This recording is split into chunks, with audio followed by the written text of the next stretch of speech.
eccoci insieme anche oggi per un'altra storia davvero interessante. L'ospite è Elisa Muretto, imprenditrice agricola, risicoltrice nel Delta del Po, vincitrice della recente edizione dell'Oscar Green di Coldiretti Veneto per quello che è stato definito il riso sartoriale del Tizio.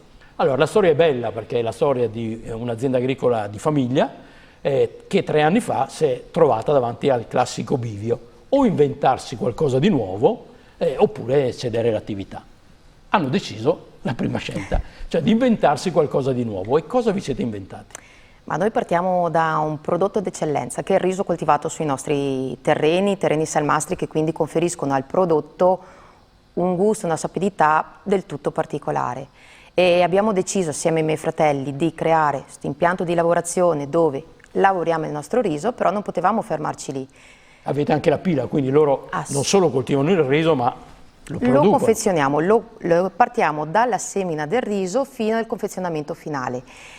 Però volendo potevamo anche fermarci lì, però non è nel nostro carattere. Abbiamo deciso, abbiamo pensato, abbiamo valutato, mettendo assieme quelle che erano le peculiarità di mio fratello e dei miei 2 cugini, che siamo i soci della società. Abbiamo pensato di creare per ognuno uno sbocco. In questo caso si parla di riso sartoriale.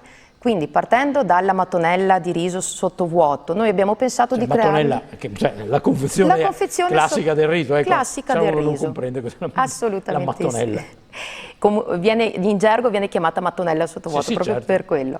Abbiamo pensato di creare un vestito ad hoc, un vestito creato totalmente a mano, con aghe e filo come ci ha insegnato nostra nonna, unendo quello che è il territorio, quindi il riso, con il nostro mare. Siamo attaccati al mare, quindi raccogliendo le conchiglie del mare, raccogliendo quelli che sono i legnetti, quello che ci rilascia il mare, noi abbiamo creato dei vestiti ad hoc proprio per il riso. Delle confezioni. Delle confezioni ad hoc, proprio per renderlo più appetibili per i turisti, perché tanti turisti vengono nel nostro territorio.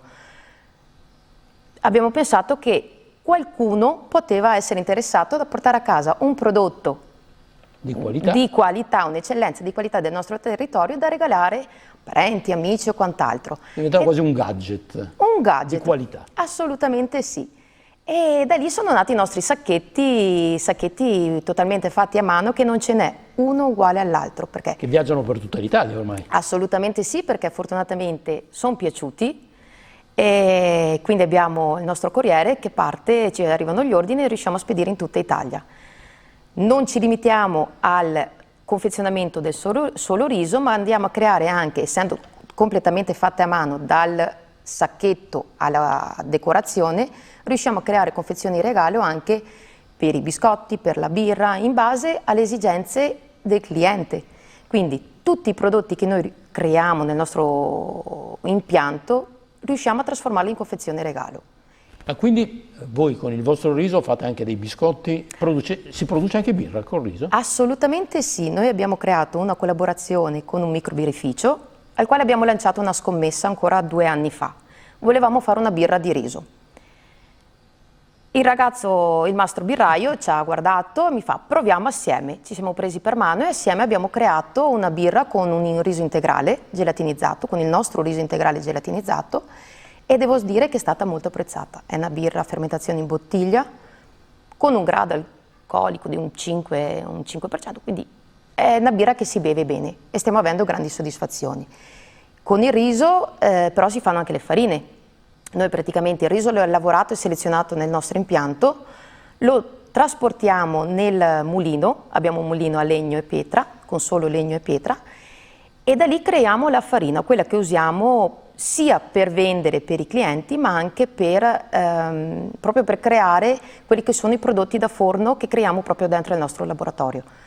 E sempre ritornando al discorso di prima, che dovevamo dare uno sbocco diverso all'azienda, vedendo le tante persone che hanno problemi di celiachia, intolleranza al glutine e quant'altro, abbiamo proprio pensato di creare un laboratorio ad hoc per prodotti senza glutine, gluten free. Quindi tutto quello che noi facciamo all'interno del laboratorio è senza glutine, dai risotti pronti con le verdure essiccate della zona. Non vi fate mancare nulla come linea produttiva?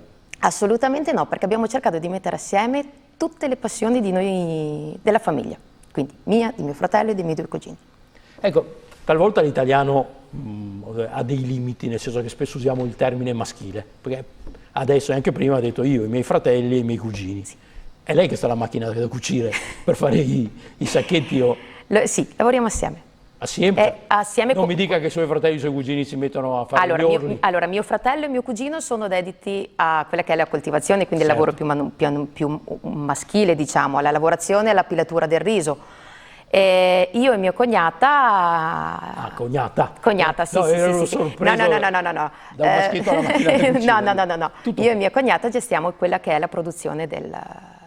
che poi comunque sia... Il confezionamento, che poi comunque sia un lavoro fatto assieme.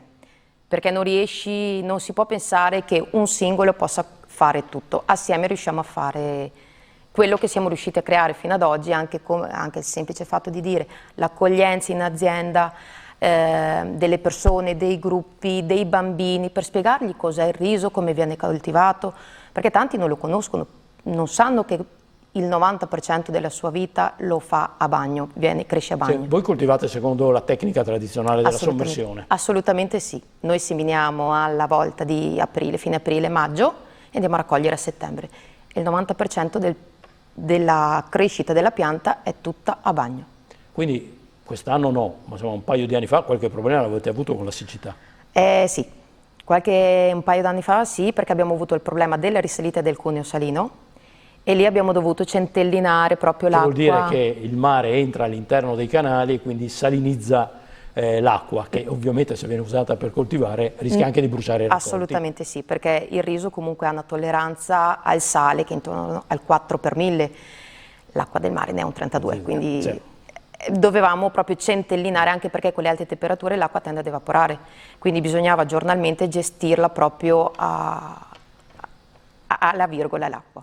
Mi pare di aver capito che quindi voi avete una gamma produttiva molto ampia, che va dalla classica mattonella sì. Per uso culinario al prodotto artigianale, sì. Ciascuno fatto specifico, intendo dire. Ogni sacchetto è un prodotto a sé stante. Sì.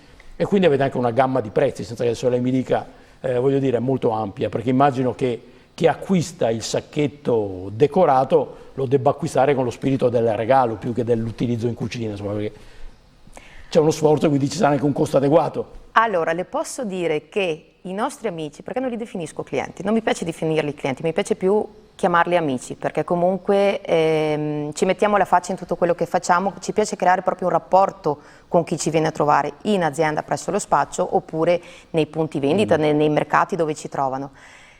Tanti ci dicono che siamo matti, perché non mettiamo in conto il nostro lavoro. Lo credo, perché ci vuole tempo per fare un sacchetto. Assolutamente sì, però è proprio la passione, l'amore per quello che facciamo che ci fa fare che ci permette di creare delle creazioni uniche ad un prezzo totalmente accettabile, anzi tanti ci dicono che sono pochi, tanti ci dicono che sono pochi.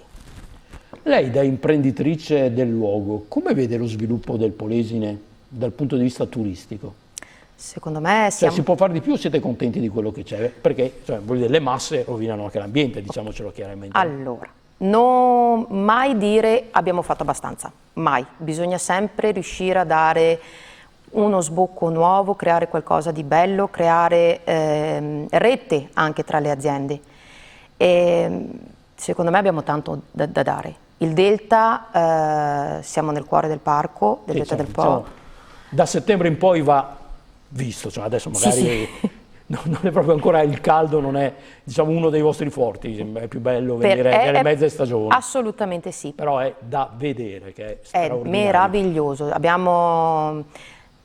Noi come azienda abbiamo creato una rete con le aziende locali che la persona che mi viene a trovare, il turista che viene a trovarmi, da me acquista il riso, però dopo gli do il consiglio, guarda che puoi andare a fare il giro in barca con questa azienda, con questa ditta, puoi fare, cioè creiamo proprio rete tra di noi per riuscire a far conoscere quello che è il nostro territorio, che tanti non conoscono.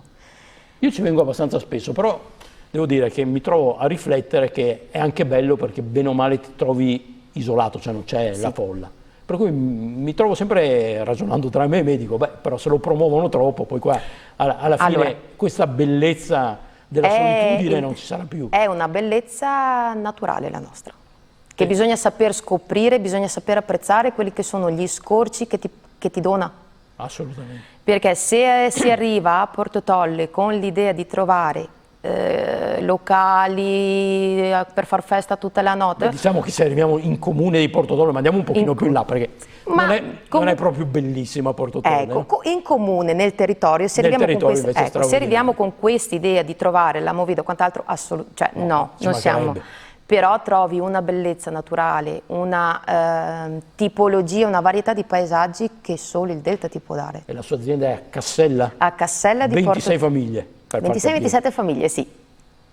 Vicino a Santa Giulia, che credo che ne abbia poche di più di famiglie. Però A quel punto Scardovari diventa una metropoli. sì, assolutamente sì, però è un ottimo punto di partenza per visitare tutta la sacca di certo. Scardovare, perché cioè, c'è una varietà di scorci, di visioni, ma anche proprio la flora stessa, la flora e la fauna spazia a 360 gradi, proprio per la naturalità del territorio. E per concludere, il riso del Delta come muore? Qual è la ricetta migliore? I risi alla Canarola, non si può Il scappare. riso alla canola. È un piatto solo ed esclusivamente che si mangia nel nostro territorio. Ah, ecco. Assolutamente Con sì. cosa? Con il brodo di fagioli e di fagioli. Era un riso che veniva usato tanti anni fa da chi andava a canna, lo facevano a casa, Andava a? canna, a raccogliere la canna. Ah, ok. Lo facevano a casa e se lo portavano via. Quando arrivavano, che si fermavano per pranzo, facevano un fuocherello con la canna e lì se lo scaldavano ed era come appena fatto. Da lì prende il nome di riso alla Canarola.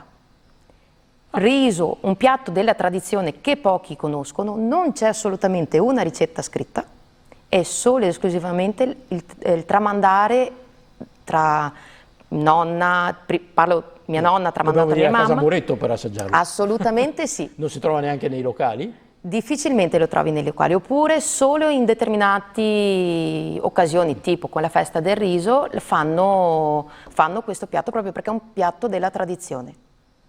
Grazie, allora, riso Grazie alla a voi. Cannarola, ma insomma complimenti a Elisa Moretto, imprenditrice agricola e risicoltrice di, mi ricordo il paese? Cassella. Cassella di Porto Tolle, provincia di Rovigo, e vincitrice dell'Oscar Green 2019 di Coldiretti Veneto per questa idea del riso sartoriale che insomma possiamo dire con un'immagine iconografica sta conquistando l'Italia. Grazie. Perché, insomma, cammina, piace. Alla prossima, complimenti e buona Grazie. estate.